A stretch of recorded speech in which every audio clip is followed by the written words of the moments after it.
Right, what does it say? This site's not quite ready to demonstrate because it's using 2021. So we've got to activate 2022, view appearance, choose the editor, start demoing, and have a look at those things which we said we can talk about. And then we're going to switch to this thing here and do some more. And it's only 7:30, so we've got plenty of time and lots of opportunity for questions as we go.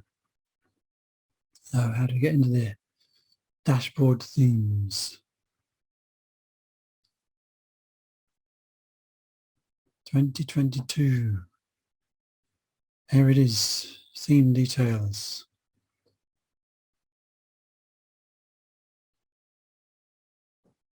One column, custom colors, full site editing theme. Click on activate. New theme activated, visit site.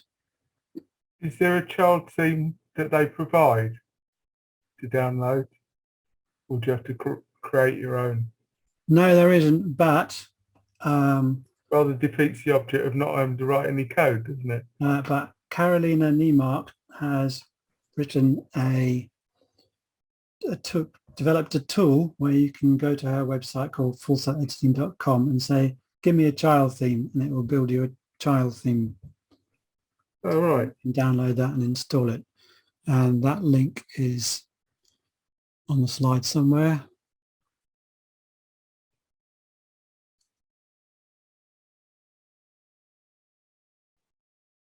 Start a theme generator.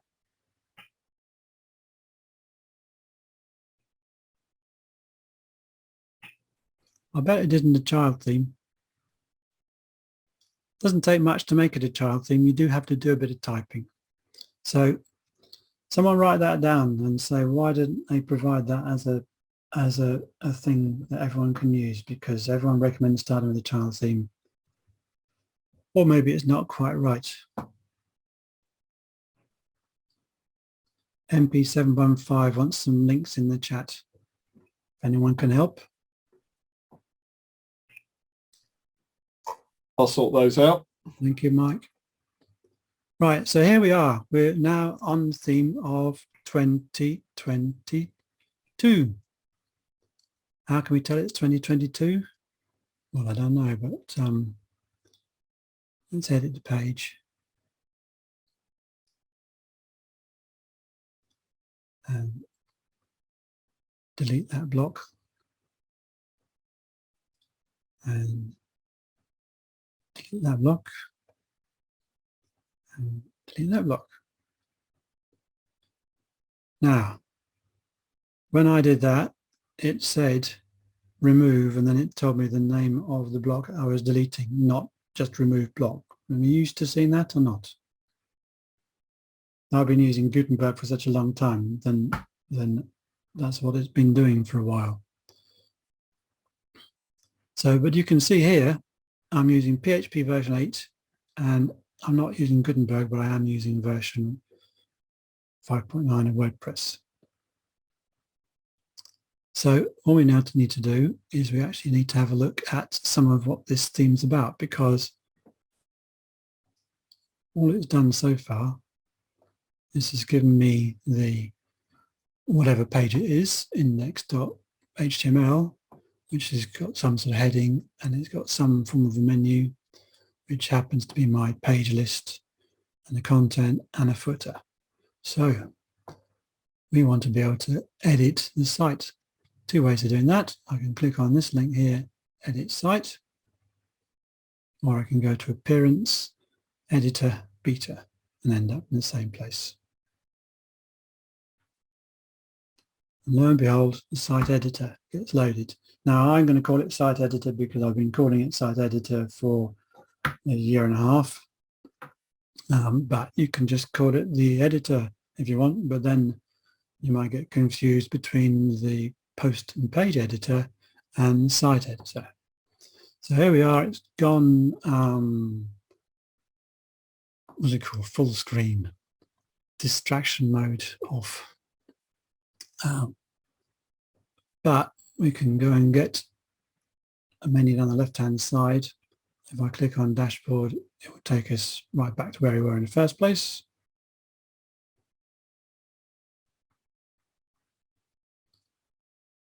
So basically you've lost the standard left thing, but instead you replace with a new menu where you can look at the things called templates and template parts. That's not what we're going to cover first of all. We're going to cover first of all the styles. So here's a nice little thing telling us all about styles. Tweak your site. Gives a whole new look. Set the design and personalize your blocks. And you do all this over here. So here we have the styles, and I can choose typography, and I can choose the typography for normal text. So we have a choice of the system font or source serif pro, and it's already changed the font for me. Let's stick with that. You can change the size. Okay, let's go back to the normal size, and you can change line heights. Let's go for smaller, shall we? And the default appearance, which is a medium weight. Now, it's done it for the menu, and it didn't do it for the post title. Right, what else can we change? Change the links. We can have them different.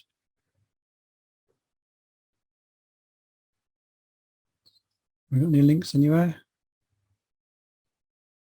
Yeah, look. So the link is now using a different font from the normal text. I'm not a designer, and therefore it's not going to look nice when we finish with it. Right. Done that bit, typography. Now we can look at colors. What colors can we change? Well, we can change the colors that use foreground and background. Now the theme provides these 5 different colors here. WordPress itself provides these 12 here, and we can add in our own if we really want. So I'm going to choose that, and I'm going to click done, and it hasn't got a name. So let's go and click edit colors, give it a name. What should we call it?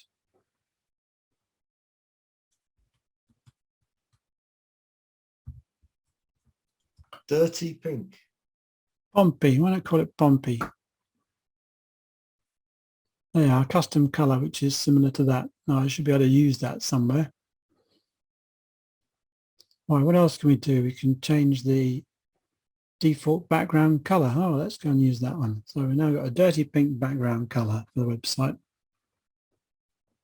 And we can change the default colors for our text and the default colors for our links. So let's make all our links a blue. Not dark enough, is it? Purple. What about hover color for the links? Hover color doesn't do that. I think that's where you have to start using a bit of style.css.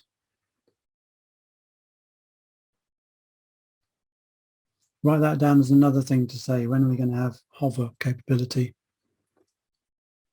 Right, so that's typography, that's colors. And what about layout? So here we go. We can decide to add something called padding dimensions to our posts, and I'm going to add it. I'm going to set it to 10 and see what happens. Did we see anything happen? There's a little bit of vertical padding going in there. Let's click on this thing here. So this is the padding that is set for top right, bottom left. So we can set the top padding to 10 pixels. Or we can choose the top padding as pixels. We can have the right padding as 25%, left padding as 5%, and the bottom as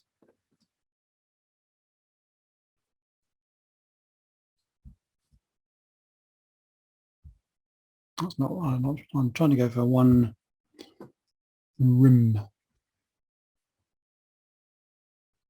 So I've already changed the style of my site just by messing about with these things here. And this is all happening globally.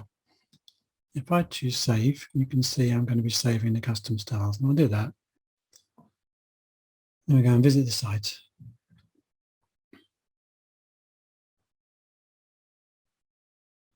And here we have, oh, that wasn't a very good idea, was it? Setting the line height so small that everything overlaps. And setting this big right hand padding wasn't a good idea either. Could I have seen that by previewing it?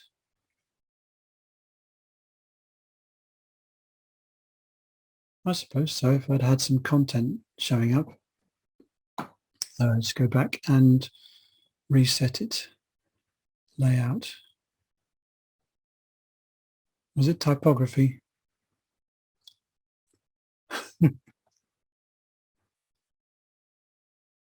Right, what did I just change?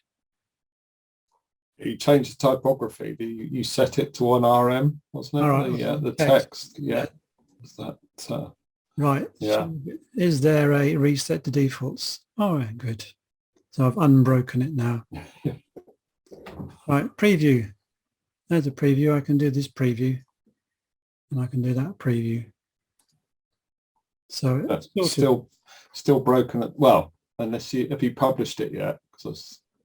Oh, is it? No. Okay, I was going to say it's still broken on the front end that I can see. Just looking. It's got a different hamburger icon too to normal. This is the hamburger icon that appears for the navigation menu, and it decides to display it as a empty hamburger. I suppose that's so that it doesn't matter if you're a vegan or a meat eater, because it's just the bun. Maybe it's a gluten-free bun as well. Write that down as another thing to complain about. Why it's only got two things in my hamburger. Right, coming out of preview here. Back to desktop. So that's have a look at page builders, because on mine that's overlapping actually on the menu. Can you look at that on the? Yeah, that looks fine now. Because on mine that's overlapping. From what I can see there. Right. Well, I haven't on the live site. I haven't done save yet. Okay. I'll refresh. No, page builders is still overlapping actually.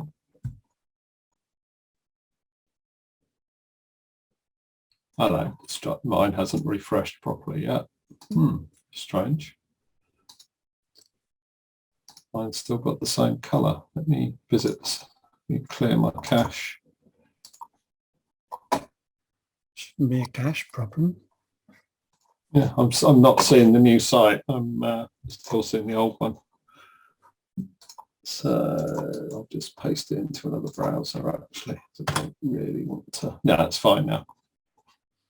Yep, that's okay.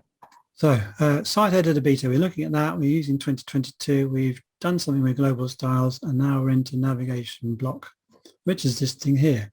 So this navigation block is just the page, and I don't want that. I want to change it.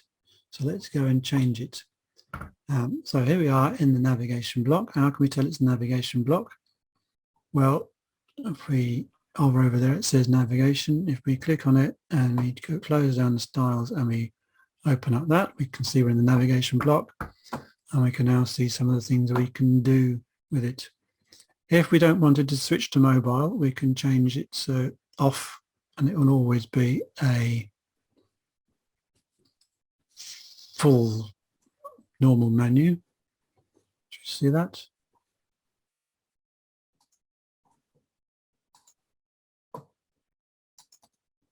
So if I, oh, is this going to work? It hasn't switched to mobile there, even though I got it nice and small. Go back and make it always mobile. Ding, there it is. It's always mobile until we click on it, and then it starts doing its stuff. So we'll leave it as a responsive menu. And we can have it sub-menus open on click if you want. No, never used that one. And show icons is whether or not it will display. Don't know. All right, has the orientation changed to vertical by mistake, or is it because it's now right justified it? I didn't do anything, did I? Oh, it's gone back. All right, so mobile means it's already mobile then, isn't it? So it would appear on the You right-hand haven't side. saved it yet either. No. Right, there's a menu. Anyway, I don't want that menu, I want another menu. So I should be able to pick a menu that we already had. I'm going to try to pick this one here, Word Up, and it has a menu with 5 items in it, and it's going to try this main one. That's the one I want, Home, About, and Privacy Notice. So that is a menu that already existed in the system, and it's now loaded that up, but it will actually have saved that as a new menu stored as a post type of WP navigation. And I can choose to put that menu in other parts of the content. So I can say, right, let's go and change the footer. How do I know this is the footer?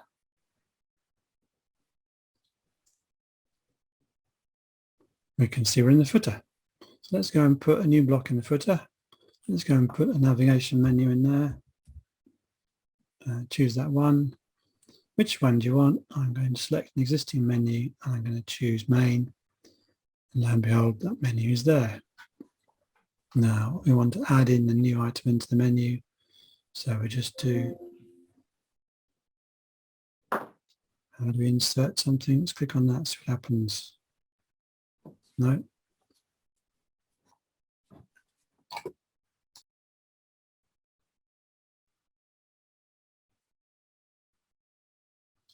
And this is where I get confused because I don't quite know the interface for adding items to menus. Click on that, that should do it. There's a new link and let's click on, let's choose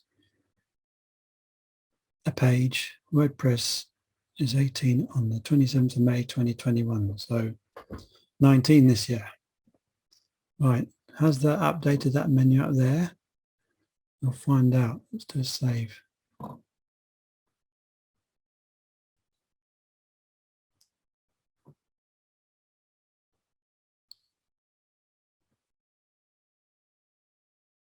No, so I've created a different menu down here. I started off with the same menu, but I've created a different menu, the one that's up there. Where was I here? Right, now I've been going through the navigation by clicking on these, the navigation of the site as opposed to the navigation menu by clicking on these things here and working my way up through it. What we should do actually is use this thing called the list view, which makes it a lot easier. So here we have the footer and I have selected it and that's showing me all the blocks that are within the footer. And I don't need to actually see the structure of that bit. I just want to see the structure of the main part. So it's a group, block, and then there's navigation. So the first part that we can do inside this enhanced thing is to do that. The next thing we can do is we can say, oh, let's use it for drag and drop. Let's move the footer to above the content. Why not?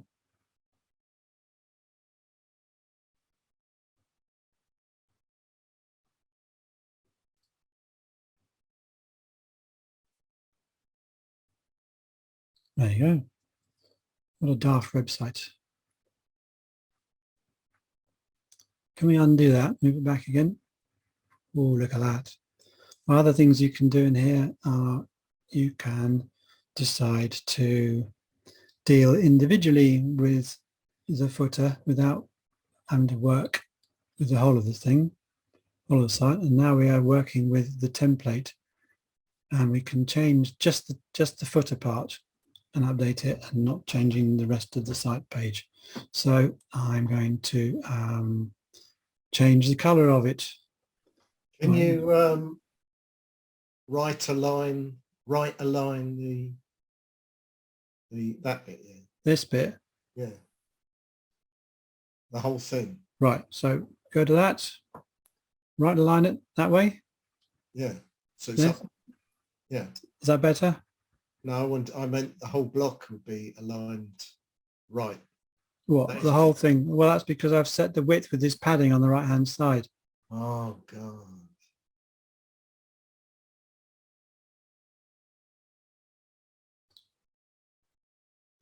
Now I need to go into global styles to do that.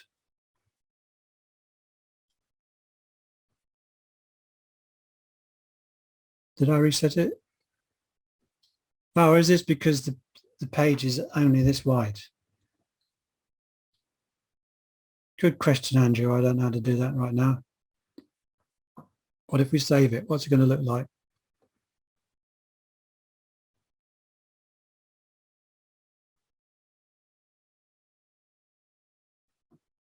I've saved the template, but I haven't saved the whole page. So I haven't saved it.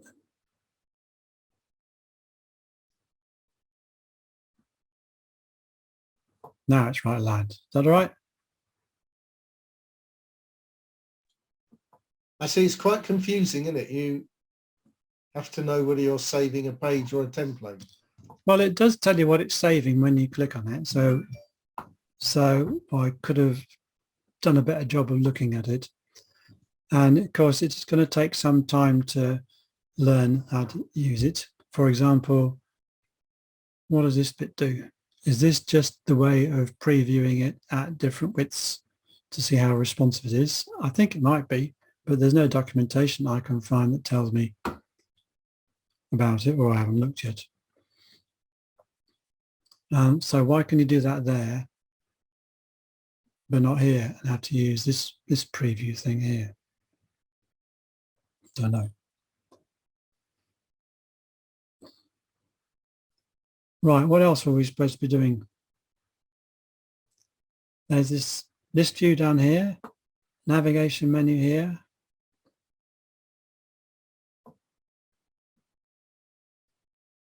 Patterns, better block controls. Have we seen better block controls? So here's navigation block.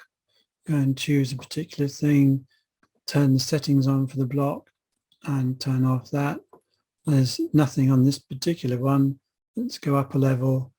And here's these better block controls. So we can do the typography. We can change the font family and the appearance again for this particular block. So in the footer, when you were, we've got the proudly powered by WordPress. You can just delete that, can you? Or yeah. Does it? So you can just remove it. Yeah. Right. Great. Do we save that? Prove that happened. So I've changed the header and the footer, saved it. Go and visit the site. Boom. Don't you proudly power your WordPress websites then? Not clients don't tend to like to be advertising WordPress. They like to be advertising themselves. So it's How about a copyright notice? the copyright note, all that jazz, and God knows what goes in the footer and stuff. But yeah, so there's all those kind of things. But yeah, they don't tend to like the. I mean, nowadays maybe they might be a little bit more. In the past, that they definitely didn't like it. But I have the same problem with if you're doing emails on MailChimp. But I think people are finding it more acceptable all the time. That's something that a lot of themes just provided that sort of theme developed by such and such at the bottom and put it into the footer, and then you had to go and build a child theme just to get rid of all that sort of stuff. And now that's not necessary if you just simply go and remove it. Yeah. And change your theme. What else are we going to do here? We try to set a background color in this footer. Right, so I can't actually do it on the footer. If I go to this group, I can, but it's only going to set it for this top part of it. So let's go and choose a background color. Right. We could be, so nice background color of pinky, or should we use my custom color? No, we didn't have a custom color because I reset that all some time ago. Let's choose the background color of pink and have a look. Have I not saved it again?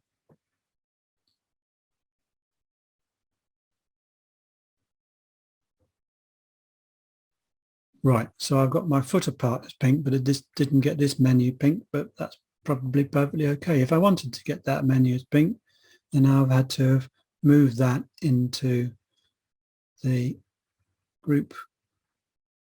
Put it there. So now the menu is actually part of that.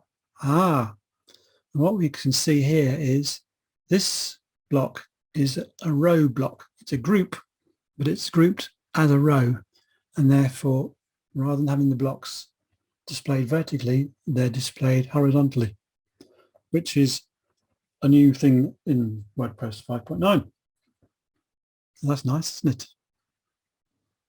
So we've got a group inside a group here, and that is probably in order to allow us to control the overall layout of content. If I change it like that,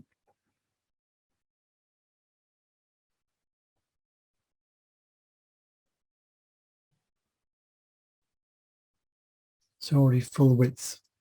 Let's go back into this. So I've set the color pink here. I'll go into this group, which is inheriting the default layout, change the color. I'll change that to a background of green.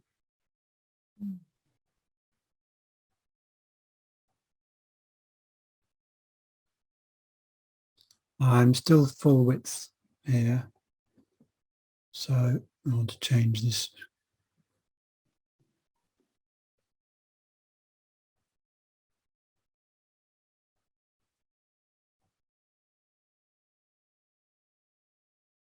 I'm not getting what I wanted to achieve, probably because I'm doing it wrong.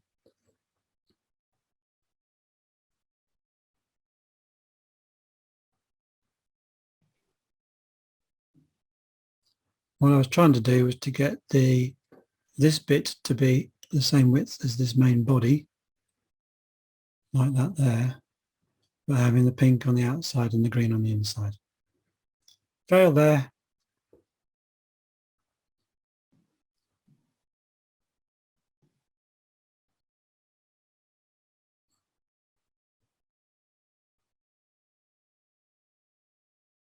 Nearly there. I've got this bit right. I've just got the colours wrong. So maybe I need to change the colour on that. Let's make that blue.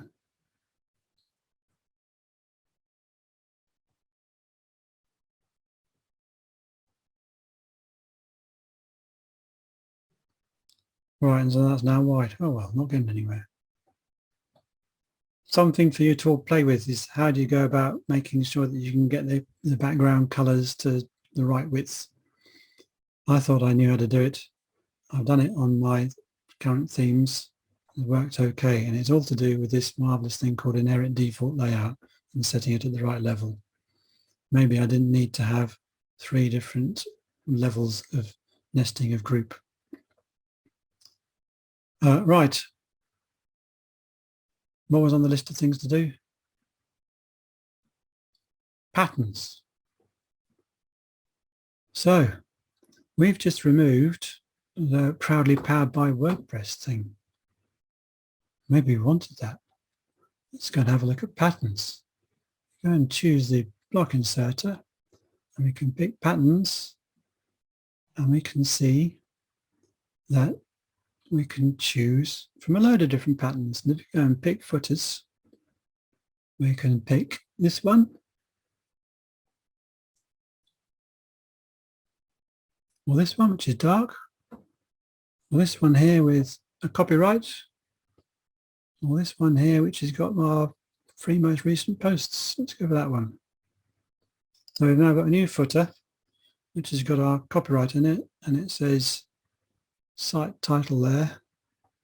That's just plain text. We could possibly have used the site title block there, and we haven't got the here either.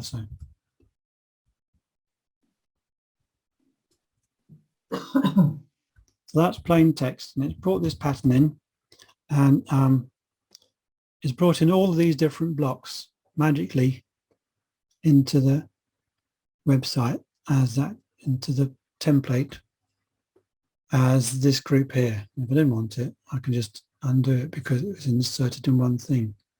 So I'll redo it. So here we got our count the blocks,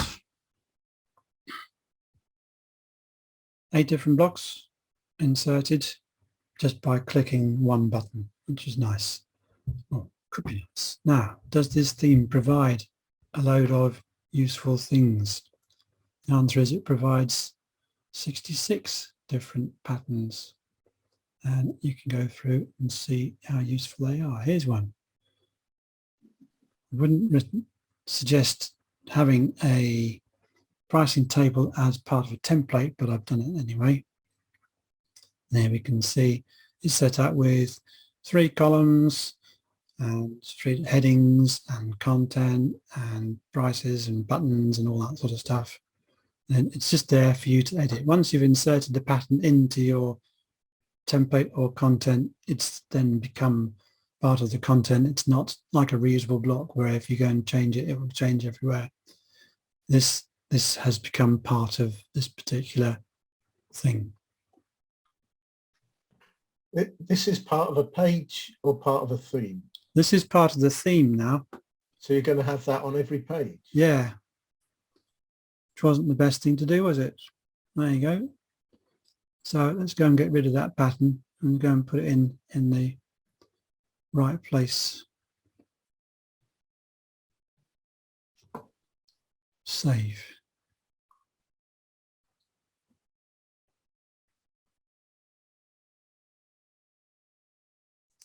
Right, so that's me editing that template. If we go and create a new post,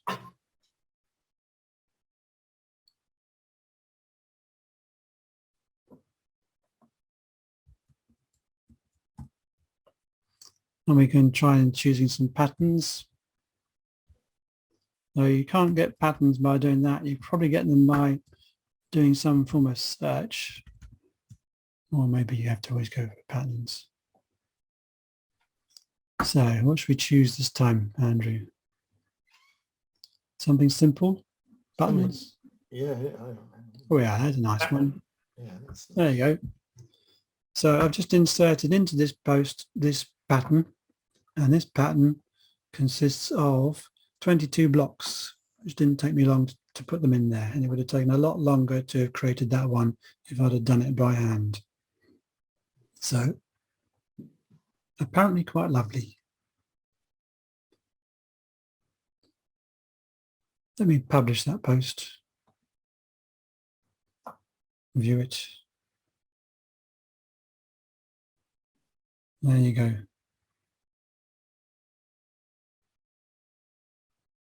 So ugliness down here because I haven't done it right. Niceness because the theme designer has produced a nice pattern and it may or may not be using the standard colors of the theme.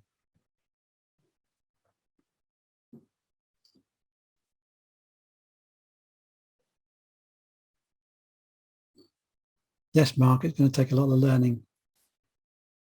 Right, where were we? What's next? Revamp list view, done that one. Better gallery block. See if we can do a better gallery block.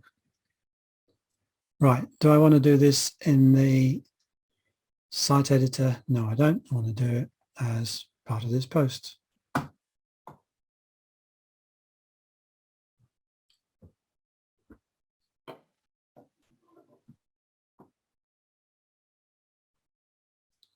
Right, let's go to this list view. Let's get into the list view. You hover over that and you'll see that for Windows person, it's Shift Alt and O turns it on. Yep, that works.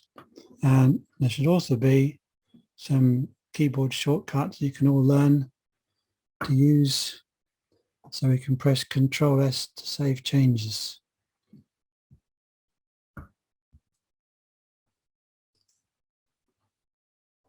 Did I press Ctrl+S? Did it do it? Doesn't look like it, does it? That's because I haven't made any changes.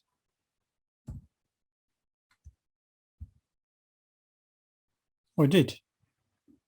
Post updated, view post. Right, so we're going to insert the gallery block. And we're going to pick some pictures that we've already done. Here's Australia 2 years ago. And here's Bramble on my lap. And here is some poppies. Oh no, here is Susan in Mallorca.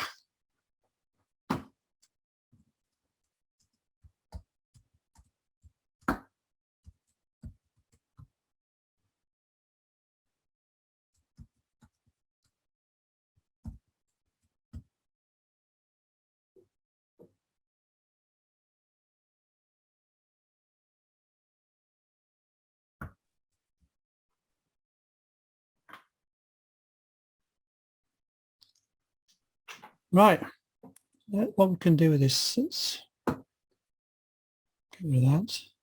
So gallery still has the same sort of stuff, right? So we have 2 columns, we can choose all this sort of stuff. Right, I didn't want that one there, I want that one there. So I should just be able to move that block while I'm Bramble, and I'm going to do a bit of Duotone on that one. And I'm going to do a bit of Duotone on this one. Nice. And this one doesn't need it. None of them need it. Well, it's... So did it need the caption? I don't know. So there we have, that's the enhanced gallery block for you.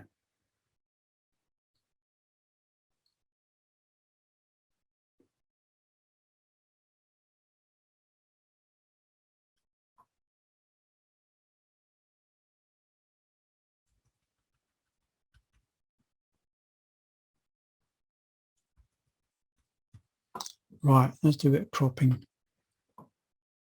How does cropping work?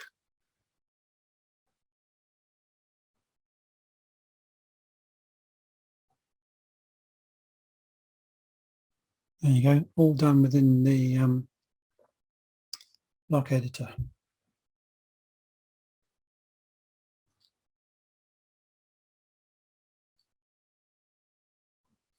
Oh, bit of styling.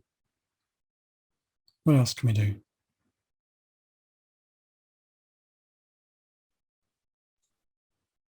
Can you add another picture to that game? Add another picture to the gallery. Yeah. Yep, you just choose one from the media library.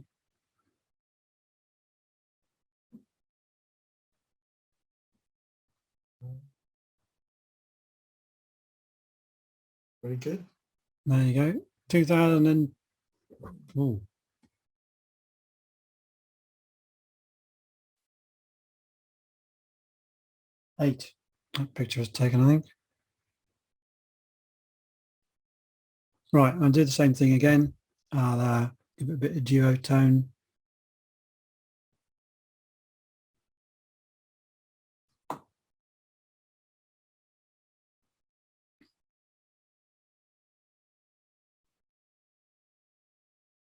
There we go. Right, how's that so far?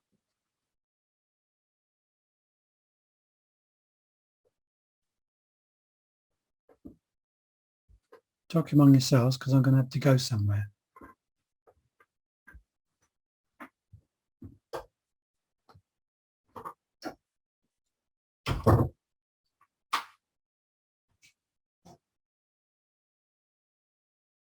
Well, I can, as I'm a co-host, I can bump Herb off the meeting if you want, if you've had enough of him. That's cruel, Andrew. I thought you were going to give us a song while we're waiting.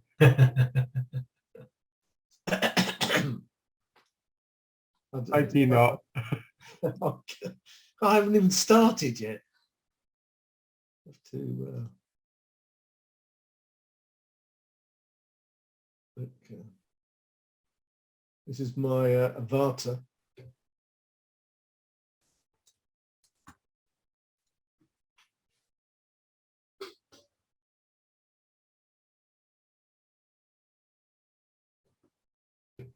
Well, what does anyone think anything? Oh, he's coming back. I think the general consensus so far is it's going to take a lot of relearning. Yes, Probably going to be easier to use if you've never used WordPress before. absolutely.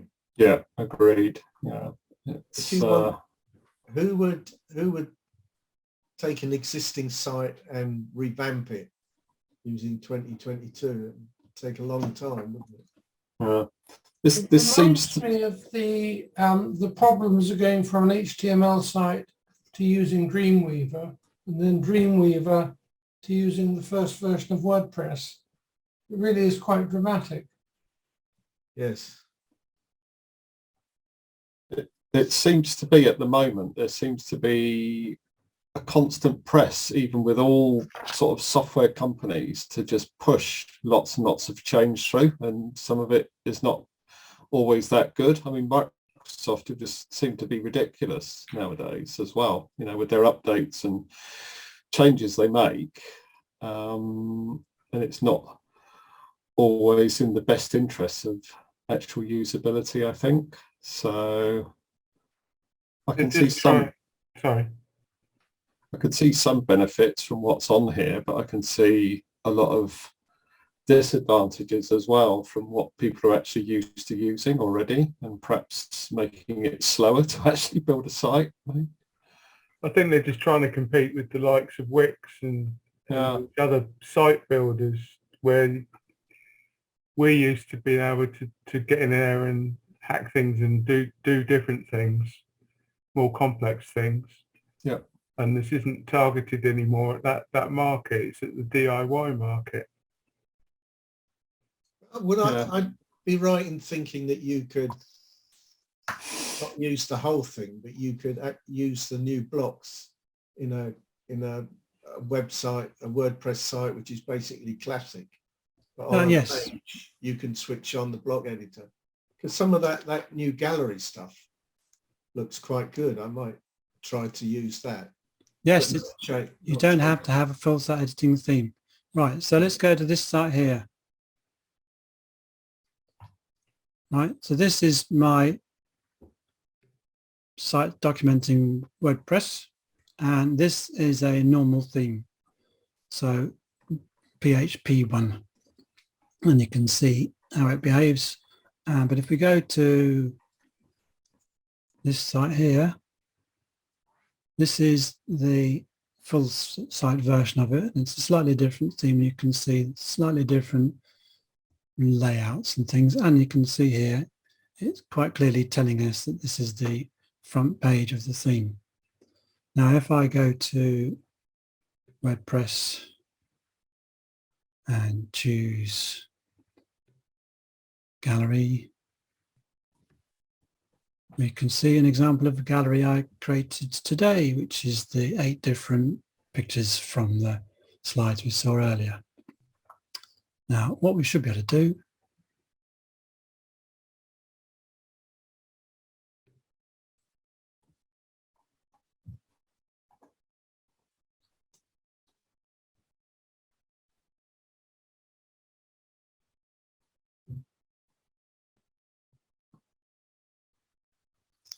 is to copy the block,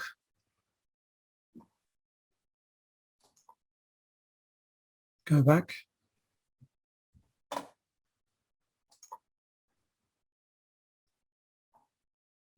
do that one, edit new post,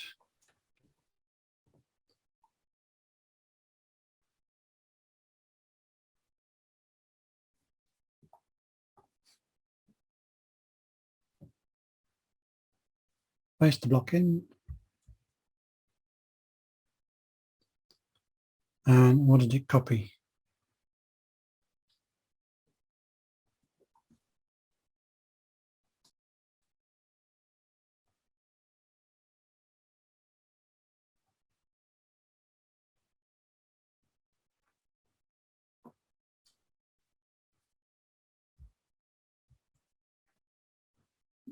There you are. There's the gallery inserted into a normal theme.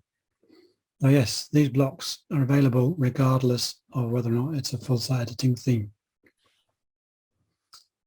Other blocks that you can add, which are new in 5.9 are the navigation block. There it is.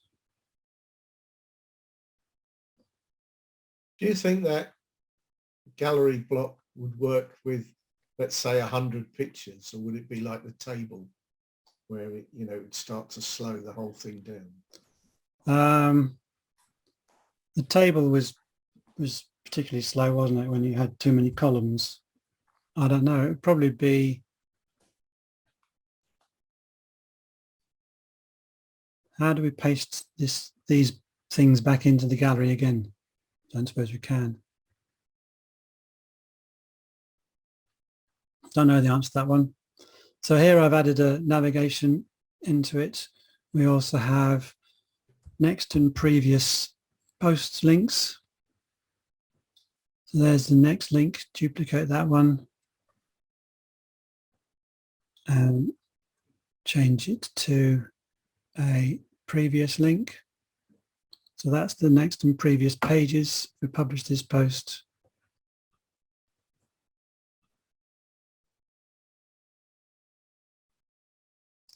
We've obviously got a previous thing.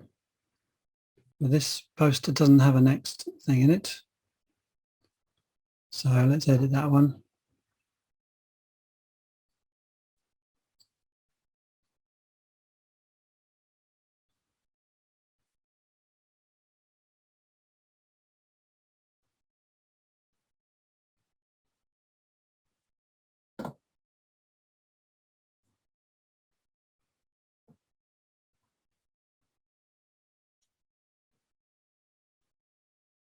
Wouldn't it be better to put that in the theme? Well, it would be, but this isn't the full site editing theme, so I'd have had to have Yes, of course. coded it in. There you go. So we've now got next and previous buttons working inside the content, which is fine, isn't it? Does next and previous work on pages or only on posts? No, next and previous only works on posts, which is a bit short-sighted, but there you go. Because it works chronologically on posts. If you're doing it on pages, next and previous is more complicated because what happens when there is no other sibling child. And we've worked on that one before, haven't we, Andrew? Right, Ruby, if there's time, would it be all right to go through the CSS customizer process in FSE once more? Yes, Ruby, welcome. Have you got time? Of course we've got time. So let's go and find out where we are. Do you want to see it on global styles, this bit here? Do you want to see it on an individual block or on the whole site? Should we try it for an individual block? Go and do it for a list. Both, right. So I am now editing the styles and I haven't got a list item in here. So let's just put one in somewhere, shall we? Put it above the footer.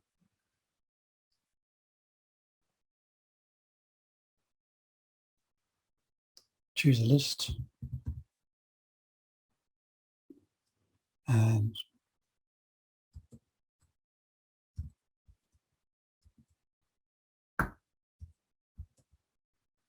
nice words.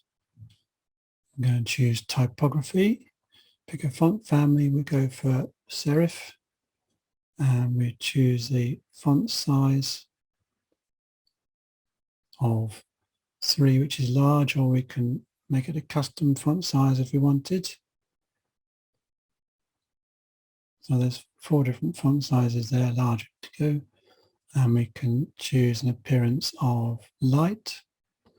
And we can go back and choose colors and pick a text color of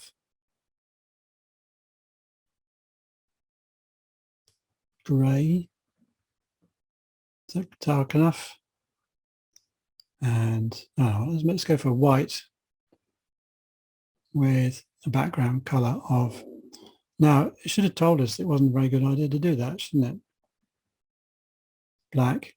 And lo and behold, not only have we changed this list here, but we've also changed the list here, which is the list used for the social links. Here we go, Gary. How's that, Ruby? Why does it say page footer at the top? Because I happen to have selected this footer template, I think.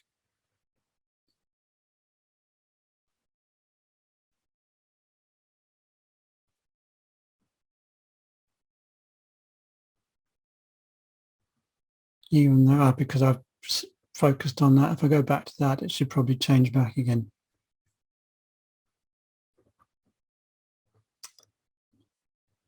If I want to import a Google font while I use theme.json, yes, go and read something in Carolina Niemark's full-site-editing.com website about using fonts in your JSON file. 2022 does deliver some fonts itself, and so you can look at the source code for that and see how it does it. But have a look at Carolina's documentation as well, and that will probably point you back to the official documentation on WordPress.org. I haven't done it yet, but I did build a theme just a couple of days ago and decided I would basically copy what 2022 was using for the fonts because it was quick and easy to do. So I've changed the style for a list, and if I save it, you can see I've also changed the page because I put content in there, which wasn't a good idea, but there you go. And that's then done. And if I go back to the global styles, we can go and change the global colors. Let's go and change the links to red. Yeah, red.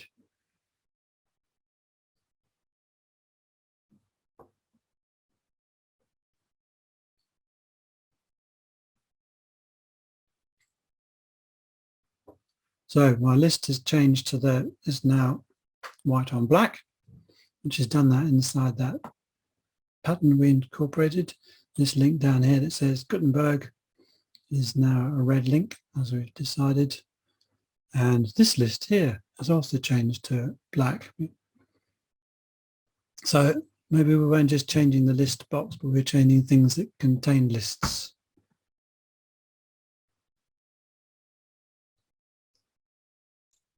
You know this black box that you've done? Ideally, can you see it's where it says home? Home is, the black box should be a bit bigger, shouldn't it, to look nice? Can you do anything about that or not? Yes, that's the navigation menu, so we should be able to change that. So it needs a bit of a sort of margin around it or something. Yeah, we want to change the custom padding on that one. Yes, that's it. Padding. Okay, so we're working in the header template. We choose the navigation, gone up to the group too high. Let's try that one. Go to the settings of this thing here. Go into, not the right level yet. Advanced. Down. I know, I think.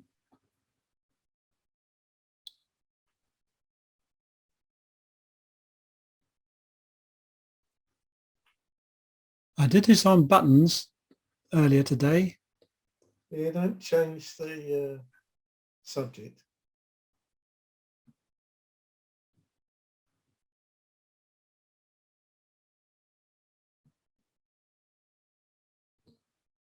It doesn't give you an option to change the padding, does it?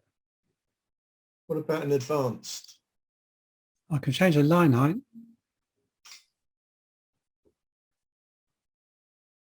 How's that? No, that's not it. It needs it to the left and right. Have a look in advanced down the bottom. No, advanced will just have the CSS classes. It's the name of the menu I've chosen and additional CSS. Maybe you can't do it then. Navigation block is developed sort of separately from other parts of Gutenberg. Maybe they haven't added in that capability yet into it. If we go and have a look at buttons,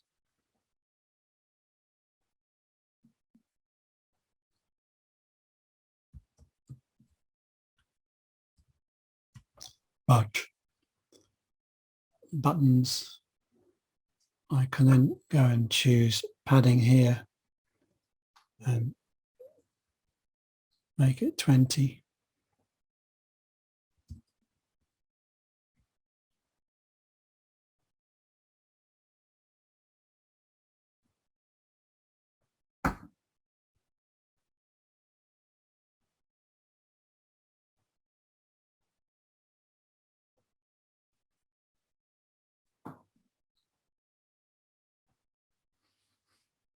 Ever decreasing buttons.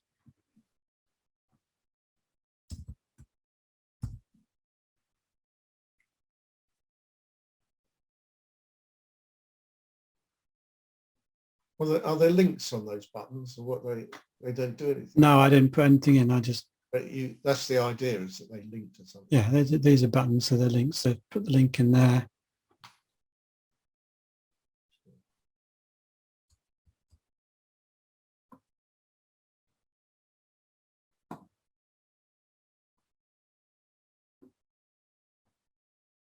So if you wanted, you could use buttons rather than using the navigation. Yep. Block.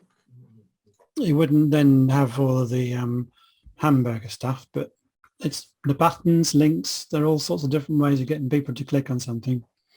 And you can see you'll be using those things in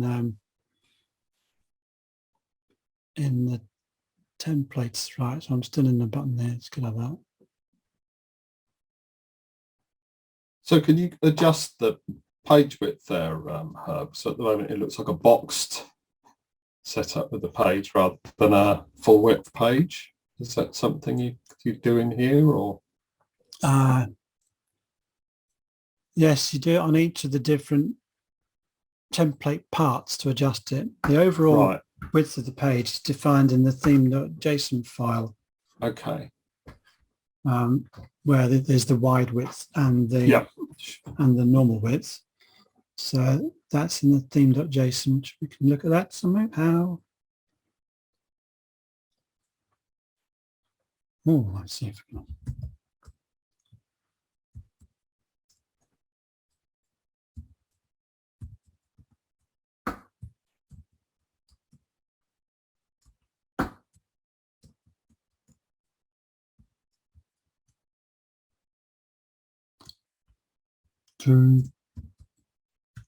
Come on.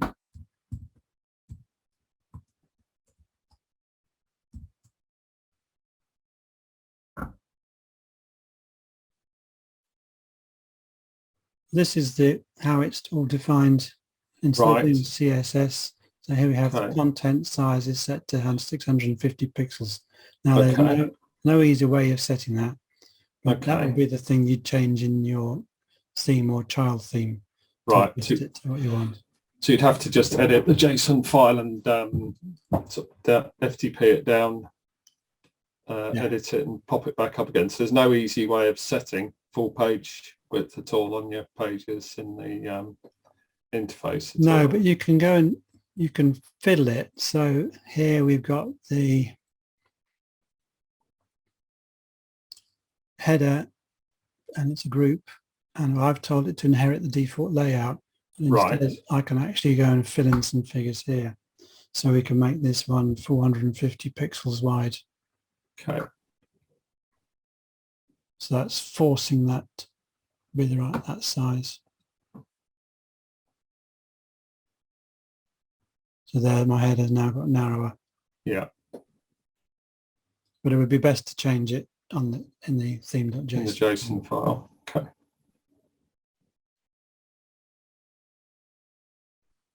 We made a very messy site in the last hour, haven't we?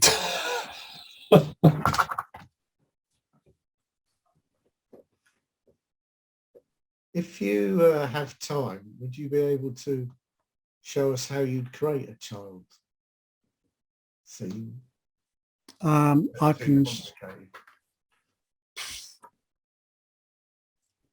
can show you a child theme.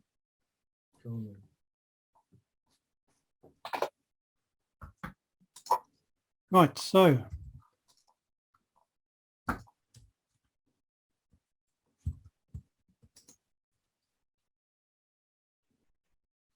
let's show you a lot of themes first of all. So here we are in my website, blocks.wpa to z, which is all about blocks. And now it's all about themes as well. And if we go and click on that, we can see here are the 44 themes in WordPress.org. And here are 9 other themes that I've found, 3 of which I created. So this one called Fizzy is the theme which we're currently looking at. And it has a child theme called Wizzy. Wizzy's not in this one because Wizzy is a WooCommerce child theme. So it's documented here. So there's Wizzy, and it's a child theme of Fizzy, and the only difference is it's got just slightly different colors and maybe some different widths and some extra templates, different templates for the WooCommerce part of it. So if I go and look at themes, we should find Wizzy. There's Wizzy. It's a child theme, and it has these. How does it know it's a child theme of Fizzy? Because it tells it in the style.css file. So if we go to view page source,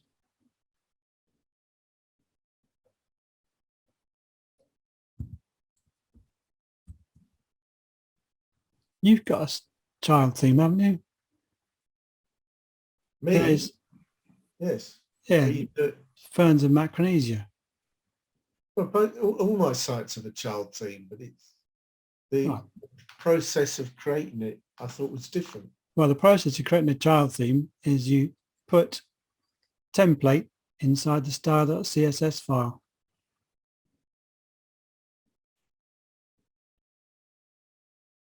And as long as the parent theme exists, that can become a child theme. There are some other little bits you can do, like putting some logic into functions.php to load up different things, behave differently. But otherwise, in a full site editing environment, all you've got to do is think about creating your templates and template parts. And these things would be overrides of the logic. So here we have the front page for Wizzy consists of some WooCommerce stuff, featured product, which doesn't happen in the front page of Fizzy.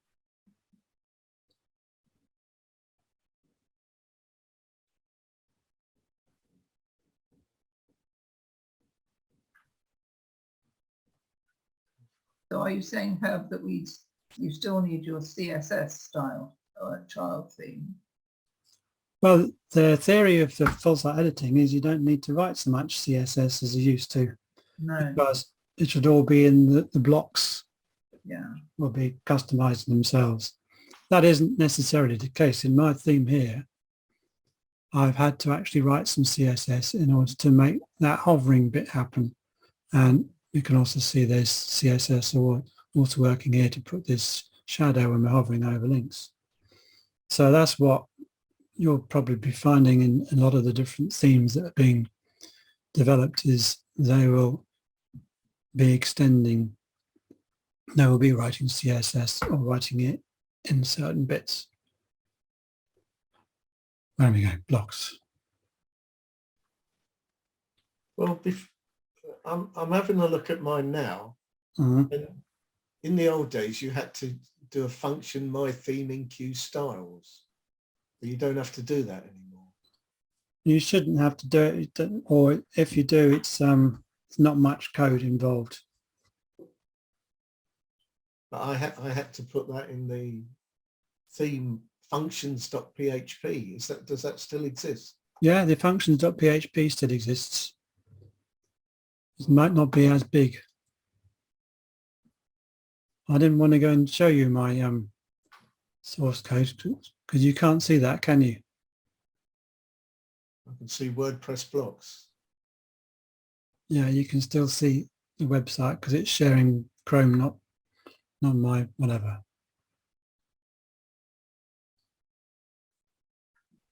This theme here, Ceres, is a child theme of Alara, and it basically has nothing apart from a theme.json file which defines the different colors for, as we can see, this pricing table.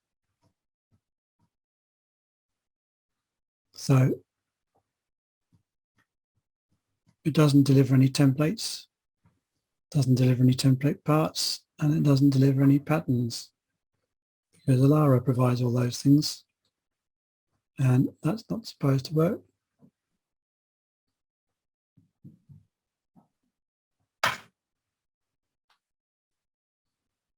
So 13 templates and 48 patterns in Alara.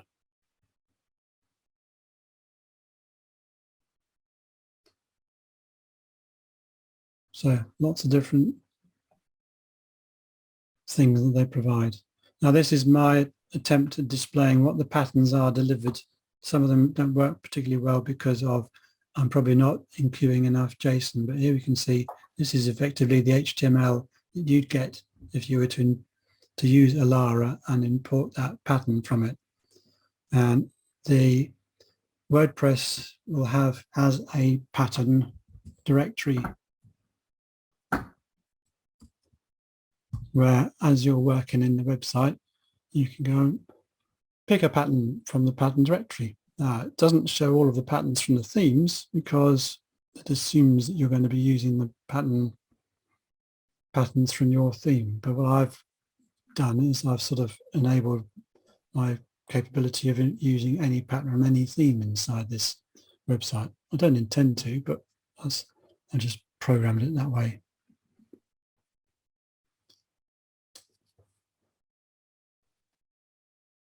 So if I go and edit the page,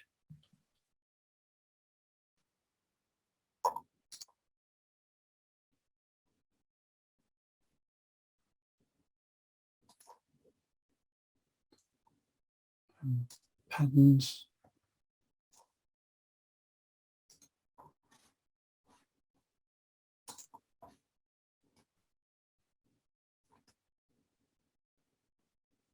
so the whole load of these patterns here at the start are coming from the theme itself. And as we get further down the list, that pattern is not part of this theme. I don't think it is. This is coming from the patterns repository.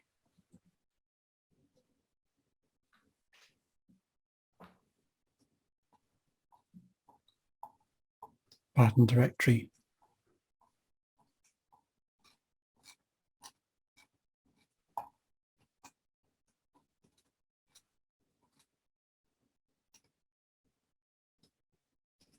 I can't tell whether or not that actually is part of.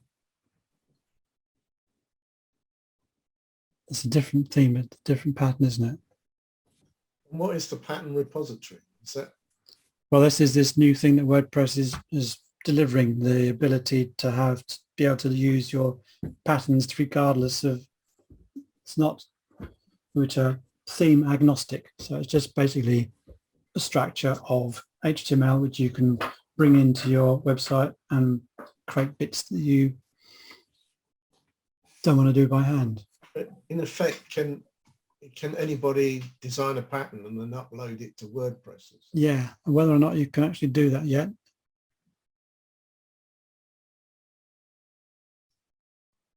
I'm not sure. Well, This is where they will go.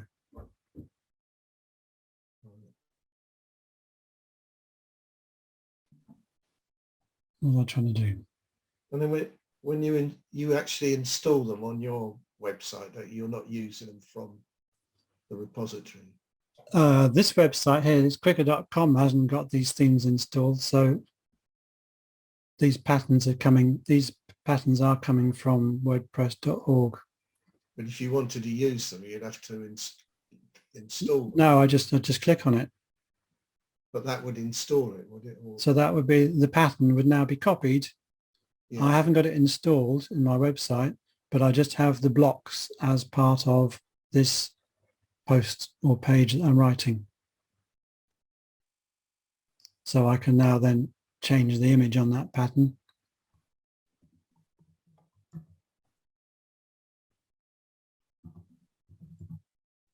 No, I don't want to do that.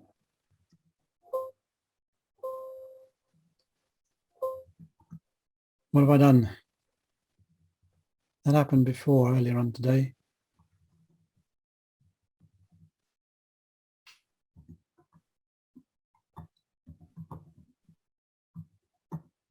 So I've now imported that pattern, which has got an address, a button, and an image. It's now part of my content, but I've changed the image.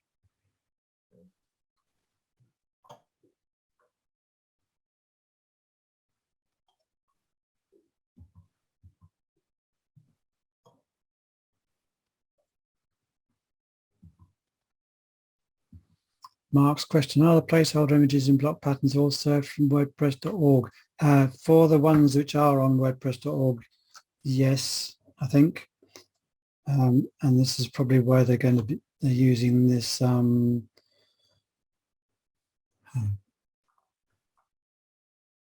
what's this search thing called again? Images.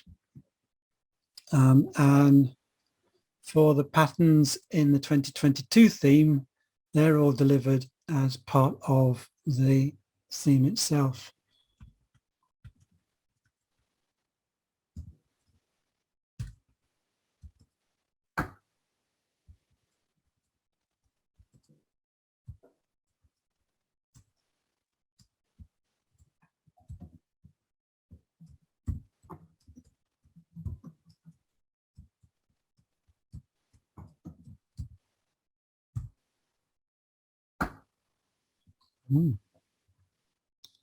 We can't get to it because it's protected.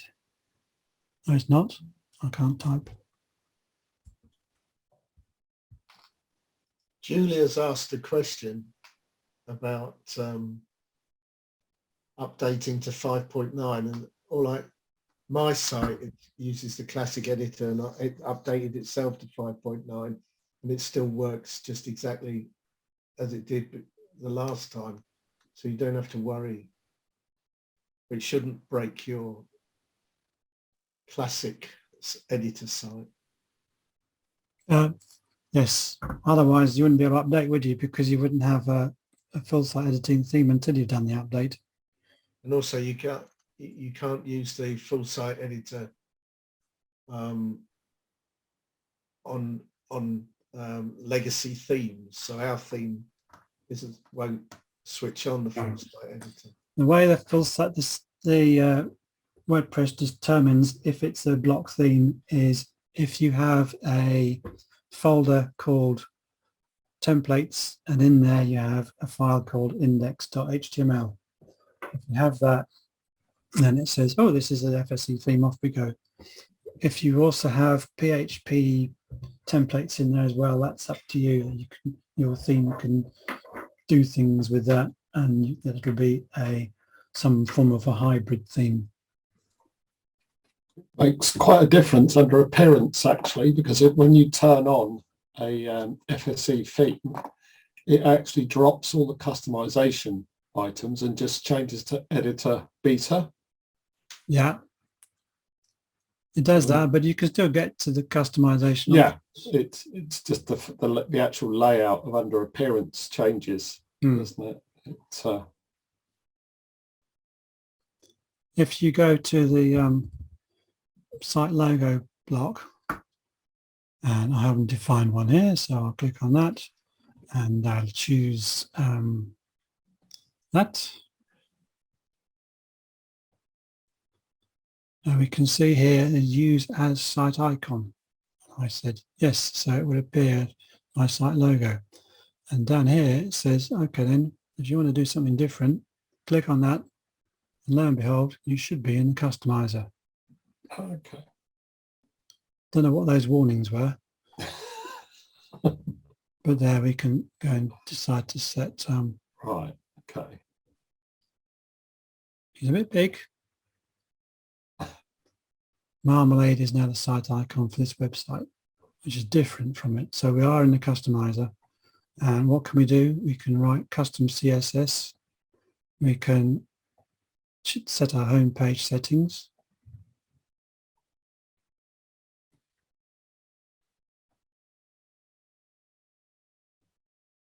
And publish it.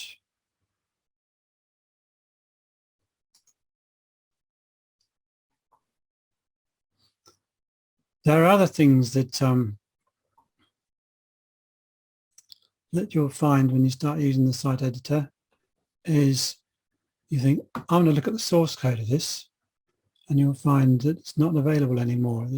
But in the block editor, in the normal editor, block editor, you can say, show me the HTML that comes with it.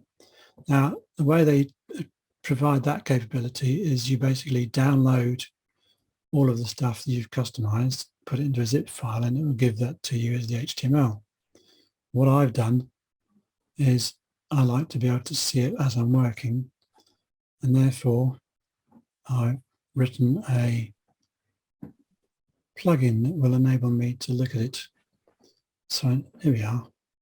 So here we can see these are the 5 different post types that WordPress and Gutenberg creates in order to have full site editing things. Reusable blocks have already been around because they were there in the first version of the block editor.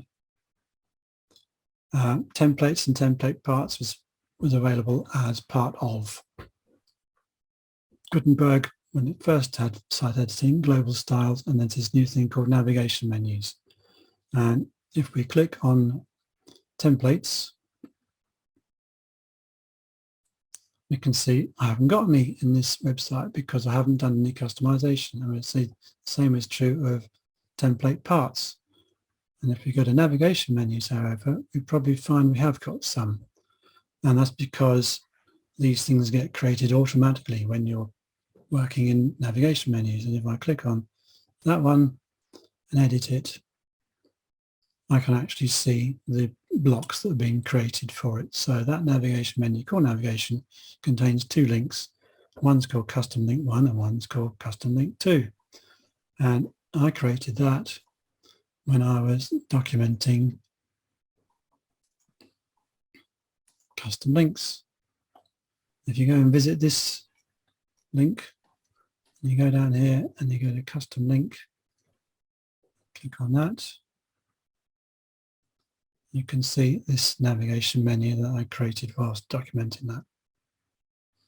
So I've written a plugin called GBCPT Edit, done in the Gutenberg custom post type edit, which basically enables that visibility of those custom post types. So if I wanted to, I could go into each one of those things, copy the source code out, paste that into wherever I want it to be. Like I could put that into a template part or something, or into a pattern, and then that could be made available to other people.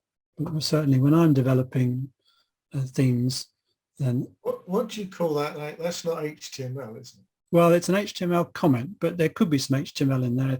Because this is the dynamic block, it doesn't need any HTML. But what is that language in there? Well, this language is Gutenberg language. All right. It's an HTML comment and the Gutenberg block. This is the definition of a block. So that's the name of the block. These are its attributes. And that's an attribute name, and that's an attribute value. Oops.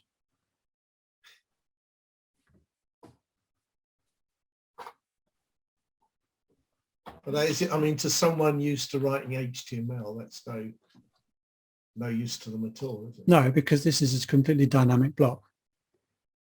But if you were to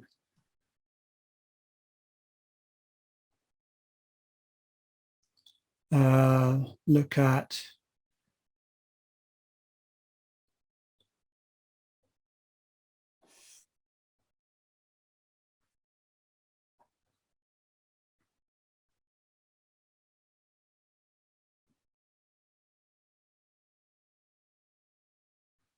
this thing here, you can see we can view it in the code editor, and we can see the same structure of everything. It's got the HTML comment surrounding the content, and then maybe there is some HTML in there. So this static block for an image actually contains the HTML that's been written by the block. So when it gets processed, it doesn't need to go through any server rendering because it's already got what it needs. Some things will happen for an image, so that when it is coming out on the front end, it will actually provide all of the different sizes that you've defined. So it takes that single tag there and adds in all the different source sets. So in the future, when we have WebP files, and some browsers can't cater for WebP files, have a fallback to the .png file.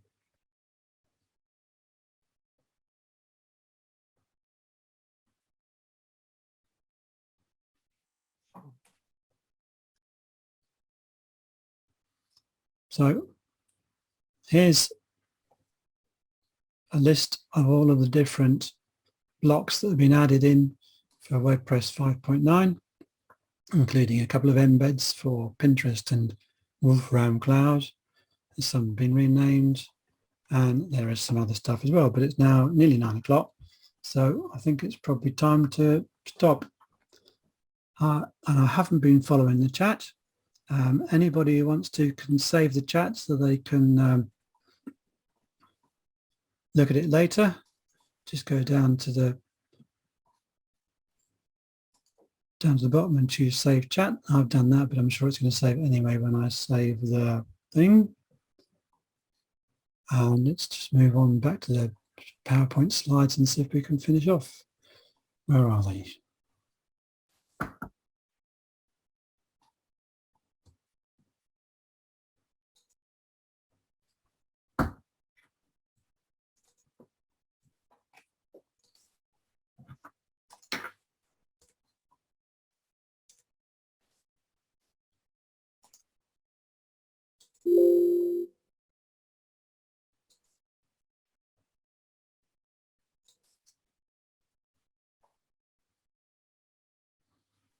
Want to look at these slides, just click on that link there. Opens it up.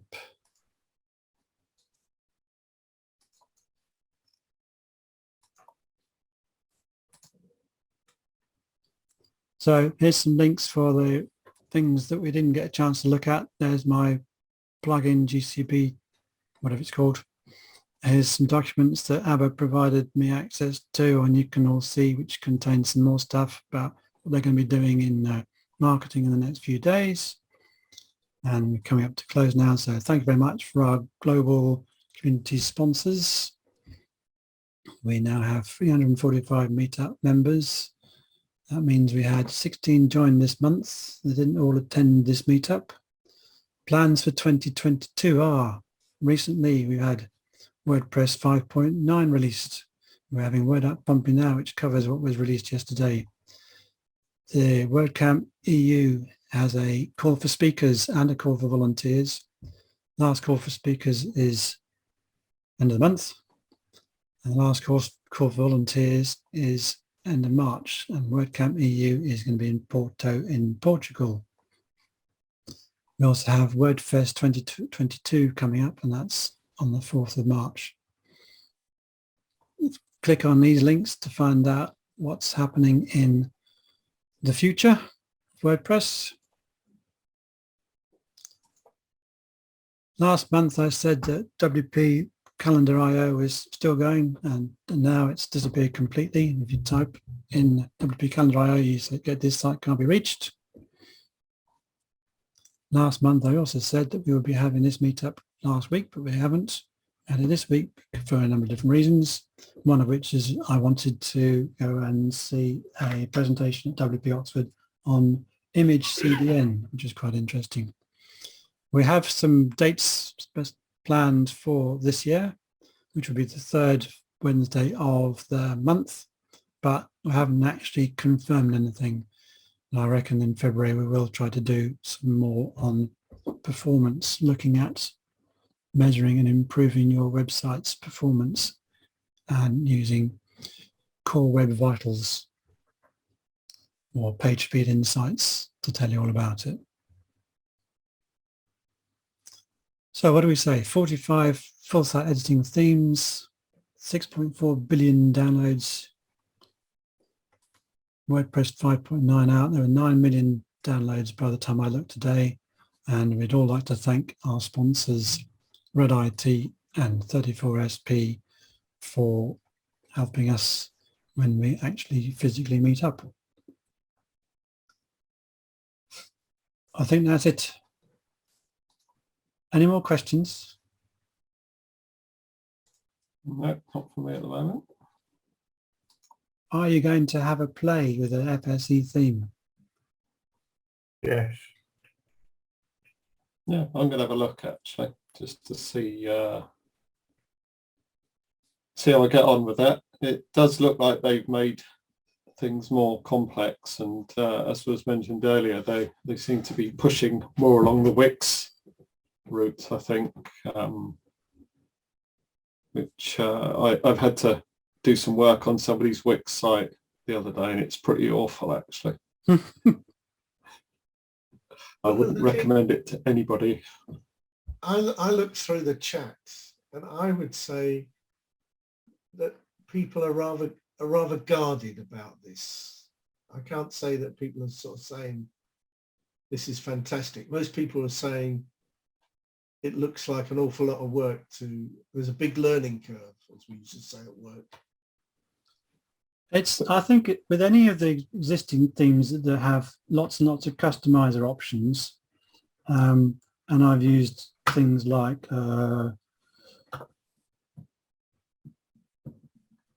can't think of it, Avada, for example, which use some form of a page builder. You go into the customization options and you can choose lots of different fonts and things, and it is an awful lot of work to go and choose that one. And it's the same with this. It's just another sort of attempt at a page building with complete site building, and it will take a bit of learning. But you can do this without having to do anything apart from install WordPress. And then the biggest hurdle at the moment is to get yourself a theme that you're prepared to start working with and that you're going to modify. But there are people who are providing files that generate theme.json files, and obviously it would be a lot, and there are bits of logic that enable you to create an empty theme. And obviously there should be a bit of logic that enables you to create a child theme just like that. So all it needs to do is to create 5 files, a style.css file, a little bit of functions.php, an index.html, and the theme.json file. How many was that? That's all you need, but you then need the desire to actually create that theme. And the way I did it recently was I had a website which had a very old theme that wouldn't work on Windows PHP 8. And I thought, all right, then I'll just do a very simple reproduction of the theme about using full site editing stuff. And okay, I've got experience of doing it, and I only wanted to create an index.html file. I didn't need to create archives for posts. I didn't need to create any other form of display. And in fact, this website only had 8 pages. The home page, I didn't put the post title into the index, but I can put that straight into the content to display it, because that's one of those blocks you can just use. So whereas before you used to battle to change the image on a header or something, now you can choose to say, well, I'll just have the header will be different every page,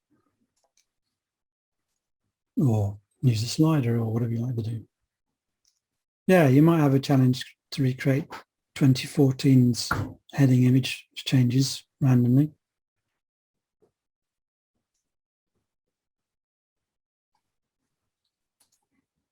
You might have a challenge to recreate your enormous menus.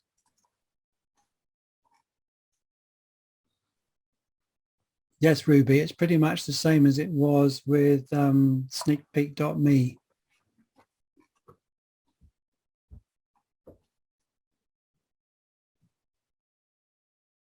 Except it's an index.html, which goes into the folder called templates. And it would be a good idea to put something in it.